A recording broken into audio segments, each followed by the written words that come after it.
नेपाल की 6 करोड़ साल पुरानी शालिग्राम से बनेगी भगवान राम और सीता माता की प्रतिमा। अब सोचिए 6 करोड़ साल कितना पुराना पत्थर होगा, यह अपने आप में एक सोचने की विषय है।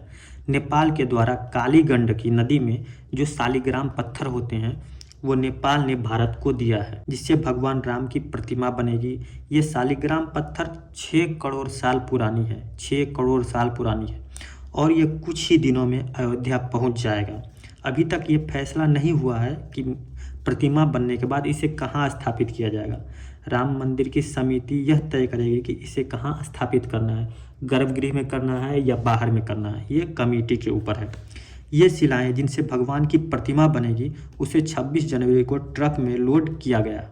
मतलब 26 जनवरी को नेपाल में ट्रक में लोड कर दिया गया, ये मतलब जिससे प्रतिमा बनेगी उस पत्थर को। उसके बाद इन शिलाओं की पूजा अर्चना की गई। उसके बाद इसे सड़क मार्ग से अयोध्या भेजा जा रहा है, मतलब वो वहाँ से 26 तारीख को ही निकल चुका है। रास्ते में लोग इन शिलाओं के दर्शन और पूजा कर रहे हैं, मतलब अपनी आस्था के हिसाब से लोग पूजा कर रहे हैं, दर्शन कर रहे हैं, जिससे भगवान की प्रतिमा बनेगी। एक शिला का वजन 26 टन है और दूसरी शिला का वजन 14 टन है, यानी दोनों शिलाओं का वजन कुल 40 टन है।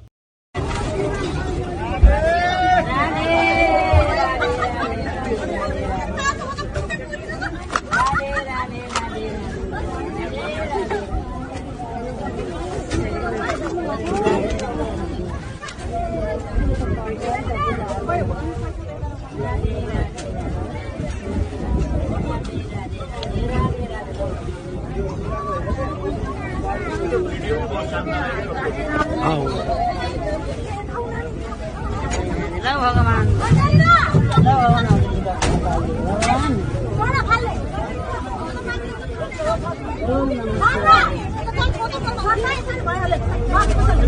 एक टन इज इक्वल टू होता है 1000 किलोग्राम, मतलब एक टन में 1000 किलोग्राम होते हैं। मतलब इसका कुल वजन होता है लगभग 40,000 किलोग्राम का ये पत्थर है, जिससे प्रतिमा का निर्माण किया जाएगा। नेपाल की शालिग्राम नदी जब भारत में प्रवेश करती है तो यह नारायणी नदी बन जाती है। थोड़ा हम लोग शालिग्राम नदी के बारे में जान लेते हैं। इसका दूसरा नाम बूढ़ी गंडक है। आप बूढ़ी गंडक से बिल्कुल ही परिचित होंगे। और ये नदी बिहार के सोनपुर में गंगा नदी से मिल जाती है, मतलब सोनपुर में गंगा नदी में आकर बूढ़ी गंडक मिल जाती है। जो शालिग्राम शिला अयोध्या आ रही है, लोग शिला के दर्शन के लिए लोगों की भीड़ उमड़ रही है। कई लोग भावुक भी हो रहे हैं, मतलब एक इमोशन निकल के आ रहा है बाहर लोगों की तरफ से।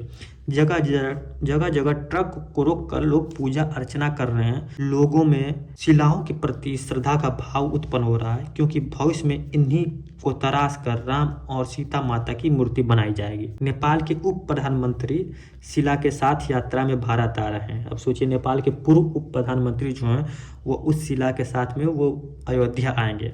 अयोध्या के अंदर जितनी भी भगवान राम या विष्णु की प्रतिमा, इससे पहले जितनी भगवान राम विष्णु की प्रतिमा बनी हुई है अयोध्या में, वो सारी शालिग्राम के पत्थर से बनाई गई। मतलब ज़्यादातर शालिग्राम का पत्थर का यूज किया गया, उनसे ही भगवान विष्णु और श्री राम की प्रतिमा बनाई गई है। भगवान विष्णु का जो सांवला स्वरूप बनाया जाता है वो इन्हीं शिलाओं के अंदर कारीगरों द्वारा नक्काशी करके बनाया जाता है। मतलब सांवला स्वरूप जो बनता है भगवान विष्णु का, इन्हीं पत्थरों के द्वारा बनाया जाता है। लोगों में ये आस्था बहुत बड़ी है और लोग इनकी पूजा कर रहे हैं।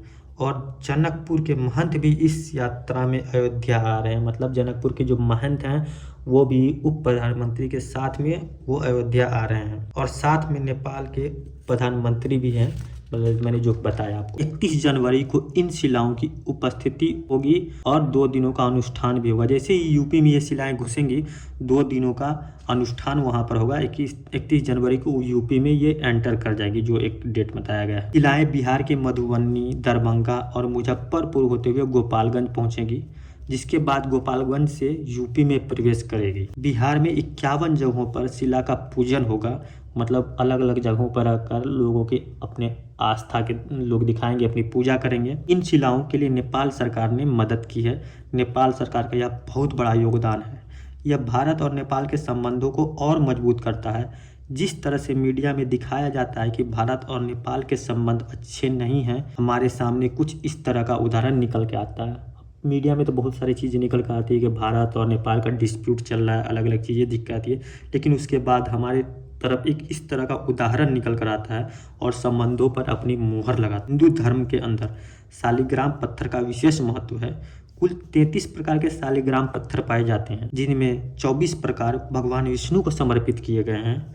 हिंदू धर्म में ऐसी मान्यता है कि जिस भी घर में शालिग्राम पत्थर होते हैं या शालिग्राम जिसे कहते हैं, वो सुख, शांति और आपसी प्रेम सौहार्द बनाए रहता है और माता लक्ष्मी की भी कृपा आप पर बनी रहती है। ऐसे शालिग्राम के साथ जुड़ी हुई मानता है कि ऐसा मानना है कि शालिग्राम के साथ हिंदू धर्म में जो मानता है कहीं ना कहीं वो विज्ञान से जुड़ा हुआ है। आप क्या सोचते हैं इसके बारे में, आप हमें कमेंट करके बता सकते हैं। अगर आपको ये वीडियो पसंद आया तो वीडियो को लाइक कीजिए, अपने दोस्तों के साथ शेयर कीजिए। अगर आप नए हैं तो इस चैनल को सब्सक्राइब करना बिल्कुल मत भूलिएगा। जय हिंद, जय सनातन।